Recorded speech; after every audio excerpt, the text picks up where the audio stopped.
Hello and welcome to our election special on Boom, US Elections Simplified. I'm HR Venkatesh.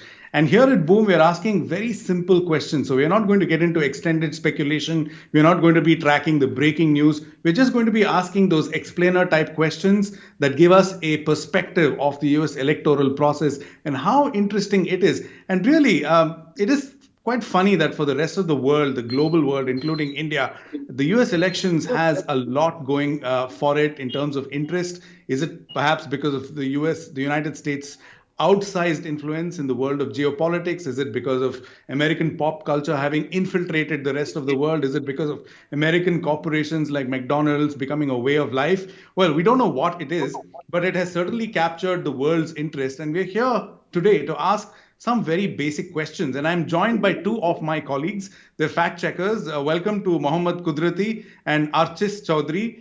Not only do they do fact checks, they also do data, they do analysis, and they're keeping a close eye on the US elections. I'm going to start with you, Mohammed, straight up. We say that voting has begun and there are long lines across the Right, United States, but already a million or tens of millions of Americans have already voted, haven't they? right, Venkatesh. More than 95 million people have voted.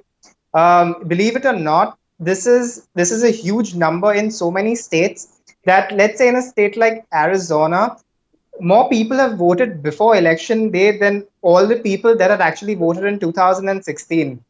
And this is turning out to be an election that's having a phenomenal turnout. Now, since so many people have voted, uh, they have actually voted using three mediums. The first is using mail in ballots, absentia ballots, and voting in person. So, if you remember a video from around 2 weeks ago, you had the president himself, Donald Trump, actually walking into a Florida polling booth stating that he had voted in person. Now that is one example. On the other hand, you have a former president, President Obama, who's actually posted a video of himself voting using a postal ballot. So that's just how the pre-election season is manifesting itself. It's coming on social media, and it's telling you on just how much early voting is playing a picture in this election because, well, you are in the middle of a pandemic. It's quite bad in the United States.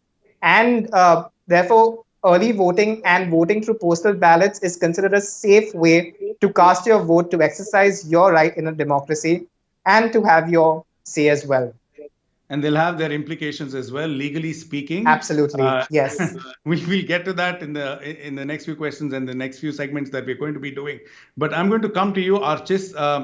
Yes, we've seen a lot of voting taking place already, but misinformation seems to go step in step with all the voting. We've had an infodemic with coronavirus. We have had an infodemic starting from before 2016, of course, when the word fake news became really popular. So, what's the misinformation landscape looking like this time round? Is it different from the 2016 election? Yeah, it is actually quite different. Even before, like from the beginning of this year, even ever since the pandemic started, we saw that there is an explosion on fake news in general. And certain organizations and think tanks have done studies comparing how much fake news there was and engagement with fake news there was, and they found that the number has more than tripled since 2016 election. So we are looking at a lot more people engaging with fake news. They also found that it's usually the manipulators, not the ones who are outrightly fake, but those who are, kind of twisting one word or here just to manipulate the content and throw it out of context. It's those numbers that have increased a lot. And it's interesting because most studies are now including Fox News and Breitbart in these lists of manipulators, and they are mainstream. You could consider them as part of mainstream media. So there's definitely more interesting that this time people are watching out. They're more aware of fake news and this whole manipulation landscape that is going on ever since the Cambridge Analytica scandal that we got to know about. So this is definitely something that people, academics and journalists are looking out for. So you'd also see more fact checks. You'd also see more red flags going out if for example, like in the past 2-3 weeks, you have seen Facebook take certain steps by removing a lot of conspiracy theory websites, knowing that it may hamper the elections or it may hamper people's lives. with the pandemic going on. So there's definitely a lot more awareness about fake news, and it's really out there in the open, and it's not a secret anymore. So yeah, it'd be interesting to see how this time, it plays out for people. Yes, and definitely we've been reading that people have made up their minds already as to whom to vote. So all of the efforts that we see at perhaps misinformation or just information, clean information, is to sway those people who are undecided, who may not be that big a number. Of course, it all depends on absolute. We're looking at absolute numbers, but relative numbers as well. They can influence things. Mohammed, one thing I suppose we in India don't appreciate, because we've been used to electronic voting machines for a really long time, is that the electoral process in the United States, it's not just people voting at different points in time and voting months in advance, but also they're using paper ballots. Am I Yes, that's mistaken in that? absolutely correct. Are there any states that do it differently, that kind of thing? Yes, you're absolutely correct. They do use paper ballots, and some of them use voting machines as well. You may also be familiar with the VVPAT method of voting, like how we do it over here in India. You press a button and you get a paper ballot, which is displayed in front of you for just a few moments. That tells you who you voted for. Some states have it over there as well. Now, we in India are fortunate that this system is uniform throughout. I could be going to an EVM here in Mumbai, or I could be going to an EVM in a more remote part of India, and the process remains the same. Except in the United States, there are 50 states, and each state determines how the voting takes place. For example, if you look at a state like Texas or Georgia, they have different methods of voting. For example, you need to. We spoke about early voting just earlier in this segment. So in these states, you need to provide an excuse to actually get a paper ballot for yourself, and then this paper ballot in absentia is then sent to a machine for evaluation. On the other hand, you have states like some states in the north, including the District of Columbia, where you don't really have to provide an excuse, and these two are sent to machines for evaluation. Some of them are even done by hand. Except just one thing remains constant across these states is how they are verified. So they don't have formal voting IDs, so they're usually verified through a voter's signature. Some states even require that a witness be present while you are casting this paper ballot, just to increase the bureaucratic part of it. So we in India should consider ourselves to be really fortunate because of how uniform things are through our election commission. Yes, and of course, one of the interesting things is that the United States doesn't have a centralized election commission, and Yes. the calling of the elections is done by the media. Mohammed, I'm going to come back to you in a second. I'm going to ask you about Yes. how rapidly these votes are counted. But Archis, we've spoken about misinformation, but what about specific movements, the QAnon movement?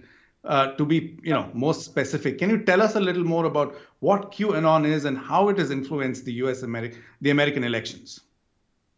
So QAnon is an all-encompassing theory, that explains basically every single event by connecting the dots. This is how the followers see it. So according to this movement, or this conspiracy theory, the world is overrun by pedophiles who apparently run a child sex trafficking ring. And they also apparently drink the blood of children, something called the adrenochrome.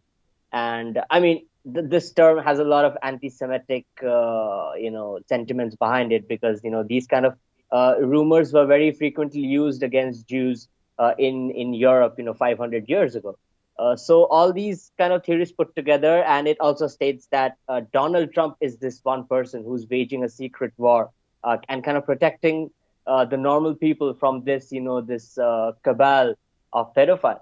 So a lot of people believe it, and those who believe it, for them it's a serious matter, because their children's lives are at risk, and parents, when they fear for their children's lives, they could take extreme steps. So the FBI last year, they said that conspiracy theories like the QAnon would be a domestic terror threat, actually.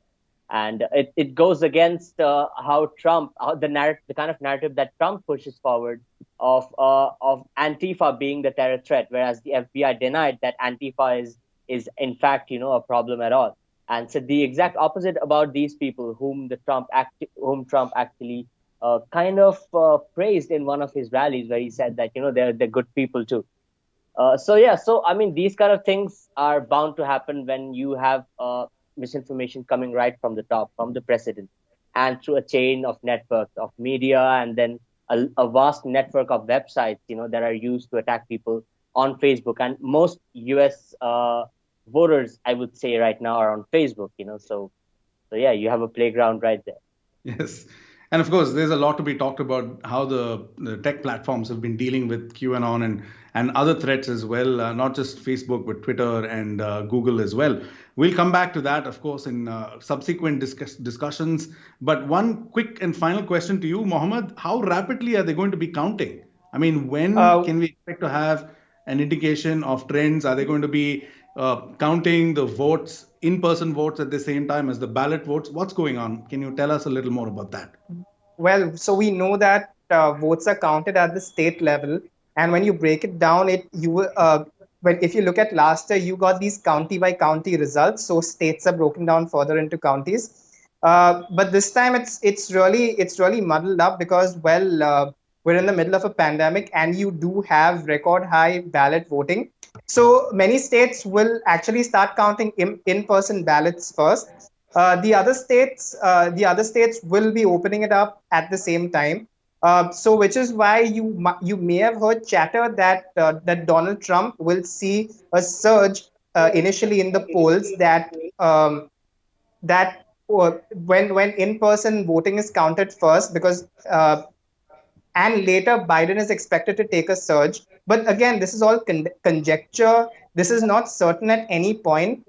And while last time we were pretty certain in around 10 to 12 hours after election, that's our time, that Trump had actually won. But this time it's really hard to say because of just how uneasy and uncertain things are again posed by the pandemic. So we really do not know what is going on the ground. And come election day, which is about to start in the United States, on just how many people show up to vote in person over and above the record early voting we've actually seen. So that still remains the final piece in our puzzle, which is voter turnout as of now. Indeed, it is the final piece in the puzzle, and the next few hours are going to be very, very interesting. And there are Absolutely, a lot of terms yes, that a non-American audience may not understand. Word terms such as electoral college and what is this magical number 270? What is it all about? We'll come to that and more in subsequent discussions. But for the moment, we're going to take a break. Thanks very much for watching.